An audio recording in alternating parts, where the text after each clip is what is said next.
कांग्रेस के राष्ट्रीय प्रवक्ता राशिद अल्वी ने मुरादाबाद से आज फिर ईवीएम से छेड़छाड़ की बात दोहराई। उन्होंने पश्चिम बंगाल चुनाव पर बोलते हुए कहा कि भाजपा फिर से ईवीएम से छेड़छाड़ कर रही है। भाजपा सत्ता पाने के लिए कुछ भी करने को तैयार है।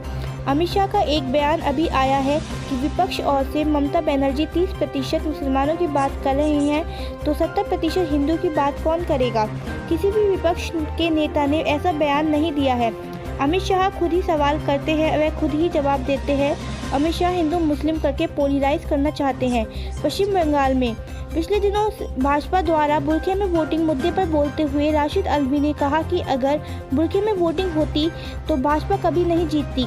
जम्मू कश्मीर की पूर्व मुख्यमंत्री महबूबा मुफ्ती के पासपोर्ट रद्द होने पर पूछे गए सवाल का जवाब देते हुए बोले कि कोई भी डिक्टेटरशिप वाली सरकार अपने विपक्ष के नेताओं को जेल में डालती है और फिर उनके पासपोर्ट नहीं देती। महबूबा के साथ 3 साल सरकार चलाई तब वो ठीक थी, आज वह देशद्रोही हो गई। उसे पासपोर्ट सिर्फ इसलिए नहीं मिल रहा था कि अगर वह विदेश जाएंगी तो इस सरकार को नंगा कर देंगी, एक्सपोज कर देंगी। वहीं उत्तराखंड के नए मुख्यमंत्री पर चुटकी लेते हुए कहा कि बड़े मियाँ तो बड़े मियाँ, छोटे मियाँ सुभान अल्लाह। देश में बढ़ रही कोरोना की लहर पर पूछे गए सवालों पर बोलते हुए कहने लगे कि हमारे प्रधानमंत्री ऐसी ही वैक्सीन विदेश में भेज रहे हैं जबकि पहले देश के नागरिकों को लगनी चाहिए थी। राशिद अल्वी आज मुरादाबाद में आयोजित एक कार्यक्रम में भाग लेने पहुंचे थे। क्या कहना चाहिए? शुरू भाई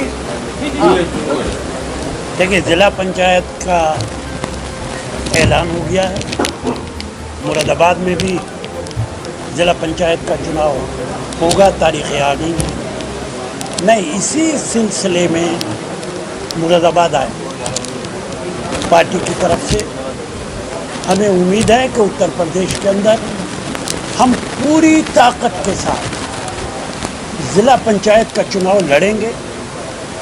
उत्तर प्रदेश की जनता भारतीय जनता पार्टी और योगी सरकार से तंग आ चुकी है।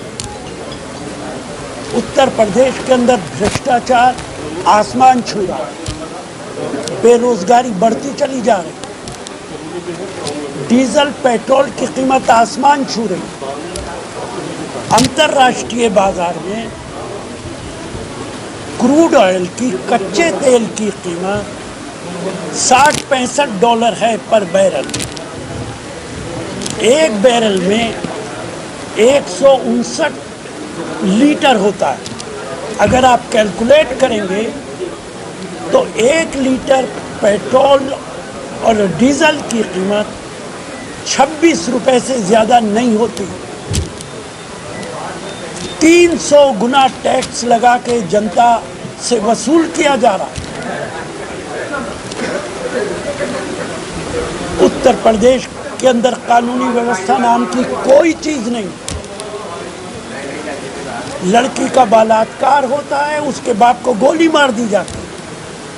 हर रोज इस तरीके की खबरें आ रही हैं। इसलिए हमें आशा है, उम्मीद है, जिला पंचायत में कांग्रेस पार्टी पूरे उत्तर प्रदेश में शानदार प्रदर्शन करेगी। अब जो पूछना है पूछिए।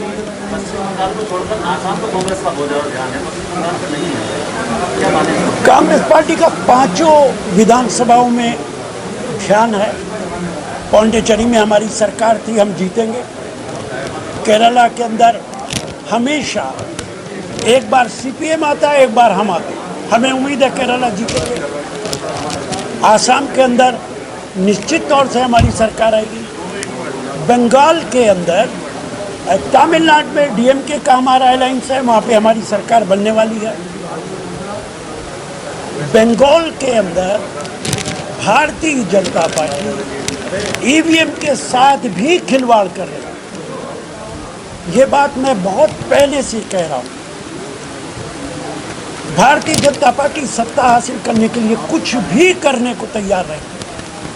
अमित शाह जी का एक बयान अभी आया है कि विपक्ष और ममता बनर्जी 30% मुसलमानों की बात कर रहे हैं तो 70% हिंदू की बात कौन करे।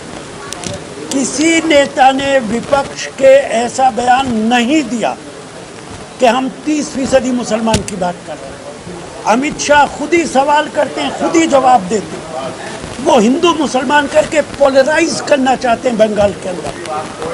किसी एक नेता ने, कांग्रेस पार्टी, सीपीएम, ममता, कभी नहीं कहा कि 30% मुसलमान इकट्ठा होना चाहिए। ये बात भी अमित शाह कह रहे हैं। इस तरीके से ये लोग लोकतंत्र को खत्म कर रहे हैं। भाजपा ने एक मुद्दा उठाया था, 1918 बुर्खा नीति, बुर्खे में वोटिंग होती है, इसको लेकर कांग्रेस का क्या बोलते हैं? उन्होंने कहा था कि बुर्खे में अगर बुर्के में वोटिंग हो रही होती तो भारतीय जनता पार्टी कभी सरकार नहीं बना सकती थी। अखिल भारतीय अखाड़ा परिषद के अध्यक्ष गिरिश जी ने कहा है कि मुल्क भर में अंग्रेजों और मुल्कों के नाम से बड़ी सड़कों के नाम बदलने चाहिए, क्या कहना चाहिए? देखिए, सड़कों के नाम बदलना, शहरों का नाम बदलना, ये कोई विकास नहीं है। अपनी नई सड़कें बनाओ, अपने नए शहर बनाओ, उनके नाम रखो, अपनी नई इमारतें बनाओ। गुजरात के अंदर जो अम्बेडकर के जो सरदार पटेल के नाम पर स्टेडियम था, वो नरेंद्र मोदी जी ने बदल के अपने नाम पर रख लिया। इससे ज़्यादा दुर्भाग्यपूर्ण कुछ नहीं हो सकता। यह कोई विकास नहीं है।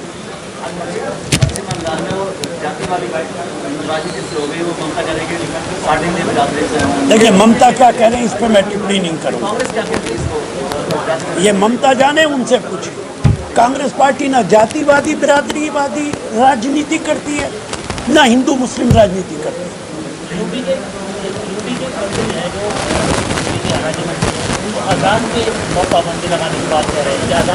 ये देश दुनिया में इसलिए जाना जाता रहा है कि यहाँ पे अजान की भी इज्जत होती है और मंदिर के घंटी की भी इज्जत होती है। यहाँ पे मंदिर की घंटी से कभी किसी को प्रॉब्लम नहीं, अजान से नहीं हुई।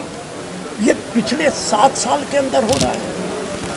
इस सरकार के पास अजान मुद्दा है, लव जिहाद मुद्दा है, घर वापसी मुद्दा है, बुर्का मुद्दा है, पेट्रोल डीजल की कीमत मुद्दा नहीं है, बेरोजगारी मुद्दा नहीं है, कारोबार खत्म हो रहे हैं ये मुद्दा नहीं है, किसान मुद्दा नहीं है। कांग्रेस की सरकार में पेट्रोल डीजल के दाम बढ़ाए जाते थे और बीजेपी प्रदर्शन करती थी, तो कांग्रेस कितना प्रदर्शन कर रही है? देखिए, मीडिया का एक हिस्सा मोदी जी के दबाव में काम करता है। हम जो बोलते हैं वो पूरी बात कभी नहीं दिखाता। मेरा तो आपसे सिर्फ इतना निवेदन है, इन तमाम मुद्दों पर हमारी बात मत सुनिए। नरेंद्र मोदी जब मुख्यमंत्री थे वो क्या बोला करते थे, उनके तमाम सवालों के जवाब उनमें मिल जाएंगे। चाहे वो डीजल की कीमत हो, चाहे आतंकवाद हो, चाहे महंगाई हो, मोदी जी की वो सारे भाषण देख लीजिए। आज जो कुछ हो रहा है उन सब का जवाब मोदी जी उस वक्त देते थे जब मुख्यमंत्री थे।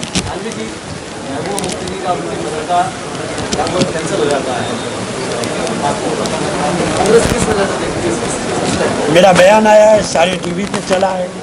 मेरा कहना है कि कोई भी ऐसी सरकार जहां डिक्टेटरशिप होती है वो अपने विपक्ष के नेताओं को जेल में डालती है, फिर उनको पासपोर्ट नहीं देती। महबूबा के साथ 3 साल सरकार चलाई, तब वो ठीक थी। आज वो देशद्रोही हो गई। सिर्फ उसको पासपोर्ट इसलिए नहीं मिल रहा कि अगर वो विदेश जाएगी तो इस सरकार को नंगा कर देगी या एक्सपोज कर देगी। उत्तराखंड के मुख्यमंत्री बदल दिए गए हैं, तीरथ सिंह रावत हो गए, क्या माना जाए कि अब मुख्यमंत्री बदलने लगे? नए जो मुख्यमंत्री आए हैं, बड़े मियाँ तो सुभान अल्लाह, बड़े मियाँ तो बड़े मियाँ, छोटे मियाँ सुभान अल्लाह, इस तरीके के नए मुख्यमंत्री। सर, एक बात करो ना, दोबारा वो क्या आ रहा है, कोरोना बहुत तेजी के साथ बढ़ रहा है और हमारे प्रधानमंत्री वैक्सीन विदेशों में भेज रहे हैं बजाय अपने नागरिकों को देने के। अभी तक आपको भी मालूम होगा शायद, सिर्फ 5 करोड़ लोगों को वैक्सीन लगा। अगले 1 साल तक सबको वैक्सीन लगना नामुमकिन है। तो विदेश को वैक्सीन भेजने का क्या मतलब है? अपने नागरिकों का ख्याल करो।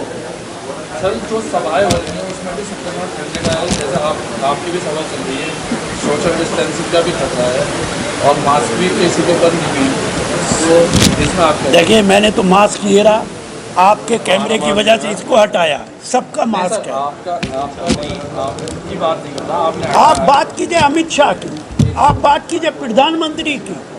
बंगाल में, आसाम में, तमिलनाडु में किस तरीके की सभाएं कर रहे हैं, ट्रेन हायर कर रहे हैं, रेलगाड़ियों को बुक किया जा रहा है, इंसानों को ज़बरदस्ती बिठाया जा रहा है, पैसे दिए जा रहे हैं, तब उनकी मीटिंग हो रही है।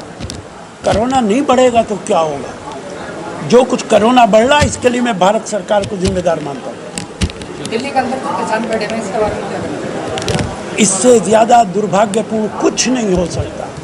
प्रधानमंत्री को कोई चिंता नहीं है। किसान 3 महीने से बैठा है और प्रधानमंत्री किसान की बात करते हैं। जो कुछ हो रहा है